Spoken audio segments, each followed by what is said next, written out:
Hello everyone and welcome. My name is Simon and we are the Whales of Wall Street. I have a video here on XDC XinFin, as you know, one of our favourite projects here at the Whales of Wall Street. Guys, I just want to touch on a couple of topics around XDC before we go into the chart.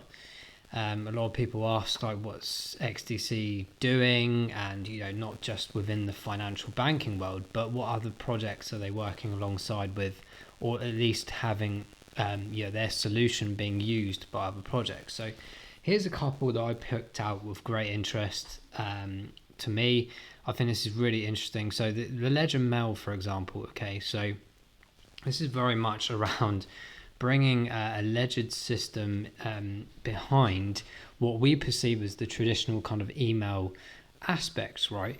But because of blockchain, because of the security element and the ability of things like nodes and everything in the background to be able to essentially enforce some kind of trust mechanism, or certainly something that will allow verifications before any emails are sent or anything perhaps is viewed and things like this. So it's a really big aspect in particular with Ledger Mail. So these are operating on the XDP OS, or the proof of staking system of XDC, i.e. the ZinFin network, and through the blockchain 4.0 mechanism as well. So obviously the latest aspects of blockchain here.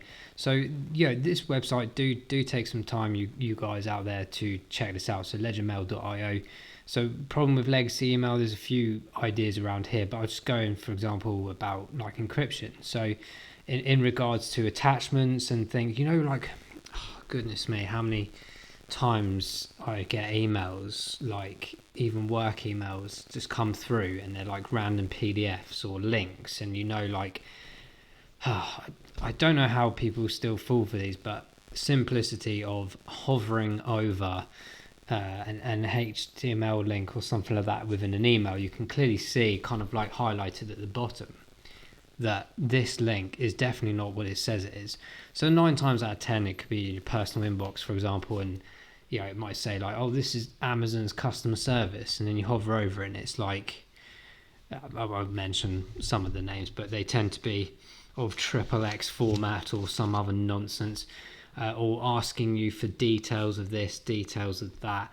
And this whole aspect of bringing emails into blockchain and security systems, one, helps protect you, and you could look at it arguably as potential hindrance, because what it's essentially doing is bringing what they call like zero trust mechanism into play, right? So this kind of aspect of zero trust mechanism tends to be the terminology that's used out there, okay? So this is kind of like where a network's defenses focus on potential like access control within the network and the environment. So it kind of like stops the compromisation of your email system, and means essentially that because you're already in the network, whether that be a server capacity within your company or you in general using your personal emails, you might get asked a bit more often than not about extra identity or verification. And we can see that in things like the exchange apps, right? You could be like using it this morning, and then you go on there a few hours later, and because of maybe some engagements that you've done on the browser or through other emails, or perhaps the length of time it's been since you jump back on, it might ask you to log in again, or it might you to verify your facial ID or this, that, and the other. And you kind of sit there and you go, oh, this is really annoying. But actually, in this day and age, it's actually really important, because there's loads of like things like mirroring going on, hacking, cyber attacks, and when I mean mirroring, I mean the aspect of someone being able to almost like essentially replicate your screen, or enter into your IP address or whatever it may be, and utilize it as if they were you on their end. So there's all of these aspects and protocols in there within what I deem as essentially the zero trust mechanism. Okay, so as we're going into AI and IoT, really heavy application right now, both in general with blockchain and the real world, but more importantly as well in terms of emails and things, I think this is really interesting perspective. And just before I pull this one in particular out of let's talk about crypto encryption here, for example. So cryptographic algorithms, with asymmetric encryption on the client side with recipients public key. I mean, it's like, whoever wrote this, honestly, could maybe simplify a bit better. But yeah, the email sent on the network are verified and authenticated for the correct recipient. This avoids any hacks or modified headers and spam emails possible in existing email protocols. So that's quite cool. And decentralized aspects, mentioning about form immutable networks, and single authority to manipulate and control user data and ledger mail ensures the bring zero trust mechanism. Oddly enough, we just talked about that. That's cool. So we're ahead of the game, I guess, in that one. So yeah, that's kind of a few aspects of ledger mail. So big on the security aspect, big on privacy, and utilizing things like verification methods, KYC, KYB, in the aspect of blockchain integrated. And what's beautiful about this one is the interoperability. Of actually being able to utilize it within your existing email system, whether that be business or personal operated, and getting your own interfaces, obviously working alongside with APIs potentially as well. I thought that was really cool to be able to integrate it in your existing system. You don't have to go and sign up to a blockchain email or something like this. But here's what I mentioned actually earlier about maybe a potential hindrance is you might have additional layers of security, and you might be reminded more so than not to continuously keep logging in or keep confirming that it's you.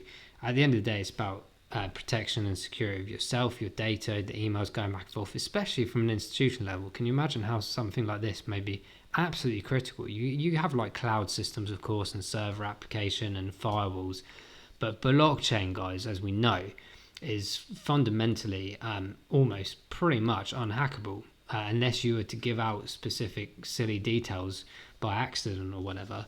But generally speaking, it's very, very solid. So I thought I'd bring that to the table. And the other one, guys, is around plugin PLI. So they're talking about price surge, which I think is a bit of nonsense. It's basically a load of volatility here since it launched, I think, way back here in mid-September. They had the big launch up here as exchange listings and stuff, and then pretty much since then it's been a volatile mess.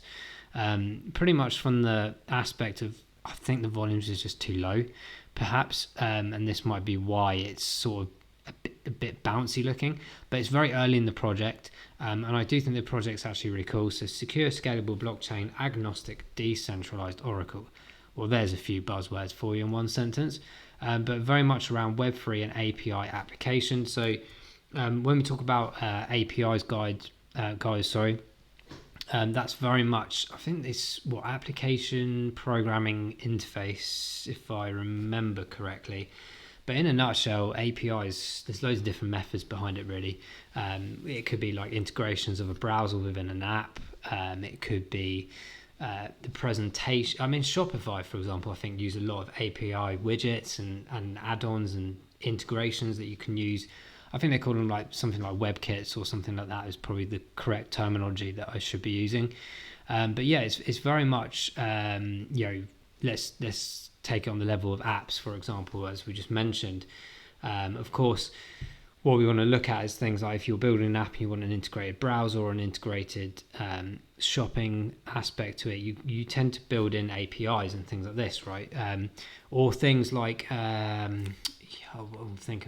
actually kind of like QR scanning or things like that, where you have to essentially, maybe the app needs the allowance of using maybe your camera. So that would actually be an API algorithm built in based on Apple's essentially their interface with the camera working with the app to be able to work and communicate with each other and make that an actual action. Some people use good examples of like, you see the save as box, right? The save as like a Word document or something. Now, traditionally, like the developers don't necessarily need to know how, but the operating system essentially wants to know that it's available. Okay, so that's kind of like from a developer tool perspective, that's what they're kind of looking at. And from the Oracle perspective, being very much around sort of cloud-based, you might see that written as like platform as a service, which is PaaS. There's loads of different big letters, little letters in some of these anagrams, if you like, or these kind of things, abbreviations, sorry. So, platform as a service, very much bringing the cloud aspect into the digital era even more, and particularly into blockchain. So you're going to see a lot of more developments, in my opinion, are projects utilizing cloud-based systems that we've known for years and years now, but moving it into aspect of blockchain. So essentially, this is going to enhance things like we've just mentioned with blockchain, but also things like IoT projects, artificial intelligence projects, and development tools as well. When we talk about development tools, we just mentioned about APIs, but you think like projects like bPro and stuff like that, where really massive developers, protocol systems, and being able to enhance blockchain systems or protocols, whatever it is. This is a really important part for that aspect as well. So I think that's quite interesting, and of course like the integration with like things like masternodes.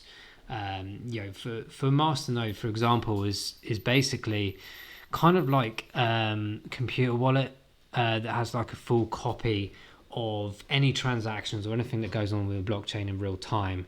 So there's no aspect of like manipulation or anything like that. And it's just generally as well the speed of which things are doing. Hence the things like governance and voting that you get with proof of staking and this, that, and the other, instant transaction details. And that's all helpful as well when you're looking at the masternode application. It all kind of interlaces with what plug-in actually provides. So we mentioned here, so I probably should have scrolled down as I was waffling on about that. Web3, of course, big aspect of the next level of internet, taking us into major different AI and aspects of algorithms and things. Development of, as we mentioned in other videos, like the trust mechanism, the behavioral patterns of people being able to make decisions on your behalf. So very much all around this cool stuff going on here. Also the integration of ledgers as well as non-DLT platforms. So where we mentioned about Oracle platforms, this is where it all kind of really tells in, bringing a whole ecosystem together on a quicker, faster, more efficient aspect. And of course with their live mainnet as well, it's all run on the ZinFin system. I just thought I'd throw out a couple of things on there because some people are just asking like, what's XDC, what's it doing, why is it so slow and in the price charts? And I thought, you know what, it's doing its thing in the financial market. You're not going to get much info out of that, but I can at least show you a couple of really cool examples of things that are going on with ZinFin outside of the finance industry. So we already mentioned Ledger Mail. This plugin system is really cool as well. But there we go, guys. Let us know in the comments below if you found that interesting, or if you found it boring, let us know as well. And I won't waffle on as much, but I was just trying to appease a few people out there that perhaps questioning XDC or ZinFin's capabilities and what they're about. But clearly a lot of projects are utilizing XDC because of the low gas fees, because of the efficiency, the transactional speed. We've already made in our intro videos the differences between this and of course some of the traditional blockchain platforms, as you can expect Bitcoin, Ethereum to be not really comparable, to be honest. I think it's a bit of an unfair one to put against, but certainly even against the likes of Ripple, they're actually more improved, and including many more standardizations and regulations already in place.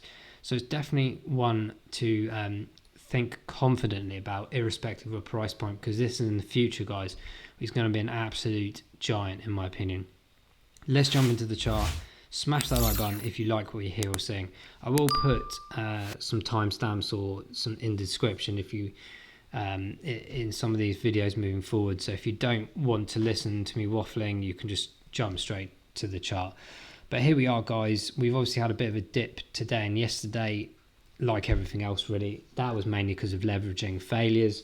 You can check, actually, one thing I try to do sometimes, if you go on like Qcoin in the losers part, when you start seeing like I think it's L3 they label it as, and that's generally like 3 times leveraging, and obviously it's all in loss, which means that loads of people have leveraged or essentially bet against shorts or longs on their investments, and they've completely failed at specific resistance levels, particularly around Bitcoin, and then that just fluctuates around the whole entire market as everyone scatters around selling off this, that, and the other. I don't sell anything, I hold, and I buy the dips. So XDC, very slow moving. It's a bit frustrating in that aspect, but like I said, I'm here for the long run with XDC. Truly believe in its potential. I have said in previous videos that 8.7 cents is a real key marker for this. I thought we were going to tail up, and then it brings us back down, especially in the Bitcoin leveraging nonsense that we've just seen. It's a bit disappointing to see this move. We'll go into that in a bit more detail in a second. What do I think about this? Well, I do actually think I'm going to put a marker down at this lower end of 8 cents, as much as I believe in the project. But the reason I'm putting it there, if you look at the historic information that we got, albeit it only goes to May on this one because it's KuCoin, I just want to make some references to some previous historic areas. So right now we're floating around this area here, okay? So actually, I'm looking particularly around this top point here on this 16th, 17th of June. And then if I track myself around, we obviously broke through that and came back down here, rejected, and then look at all this interaction around this area. We haven't seen that since the 8th of August up until this point, okay? So we've got two options here with XDC, or it has got its own options because it's down to, you know, people out there buying and selling, of course. We have the option of potentially coming down to this area, and that's why I'm putting the area of buying position in. And it'd be great to get it a cent less than what it is now, or roundabouts that. But on the other hand, this 8.7 cents we've mentioned previously, we had this drop down here on the 27th of October with a low of 0.0844. Since then, we've tracked it up nicely, but we are coming back to these regions almost like we want to test it, maybe dip down again. If we get a failure here around this sort of 8.6 cents mark in the next 40 hours, I think that we could potentially drop a bit further. Why am I also thinking that before we go back into the macro level? Look at this MACD. So we've had this nice, believe it or not, we've had some good positive momentum initially in the sense of overbuying in a very small volume aspect, okay? But what I like about this is there's no gigantic volumes of dropping off. So it means there's some very strong hands out there, but we are on the verge of essentially having this kind of like really long fruition of shakeout going on here. So we have the histogram tailing off here. That doesn't mean it's going to go fully down and into a red pattern, but it's certainly something to be observing in the next couple of days, as I mentioned. The RSI is very low, 34. Could it come down to 30? That would be incredible buy point, and that's where I think we could see the maybe 8.4 to 8 cent mark. But I'm thinking that we might get a bounce off this as we enter the big bull run in the next month or so, or personally, I believe into the next year. I think this is going to start tailing off. We'll get a bounce off, whether it be tomorrow or a couple of days' time or whatever, by the end of the week. I think we'll bounce off this in a confident mood because I feel like we're establishing now, fully establishing. I know I said it in a previous video that I feel we might be taking back up to 10 cents, and we did that. We did come back up to 10 cents, but we dropped it back down, and that was kind of anticipated because of the profit taking. But we go back to my point about these areas here. That is of interest to me down that 8 cent mark. But if we collate ourselves here, that's a really strong point because it's rejecting what we already rejected previously here. It's confirming sort of some levels around back here in the middle to end of July. And it could be, just could be, something that finally gets us that major support to really 100% confirm that 8.7 cents can be finally ticked off. Can we please, ZinFin XDC, get ourselves above these 9 cents, 10 cents marks and take us to glory where we belong with XDC? And like I said, I'm a holder long term. The short term gains will be fantastic this year, but I'm not going to jump the gun, as it were, right now. I'm waiting for everything to be turned on in the world with CBDCs and digital ledger systems across the world financially. And I know for a fact ZinFin will be one of those giants in the making. Great times to be purchasing XDC, in my opinion. Obviously not financial advice, but I think anything around these kind of prices for projects of ZinFin and XDC's potential and magnitude is a steal. Guys, I'm going to wrap that up there. Thank you so much for watching, and we'll see you in the next XDC ZinFin update video. Bye-bye.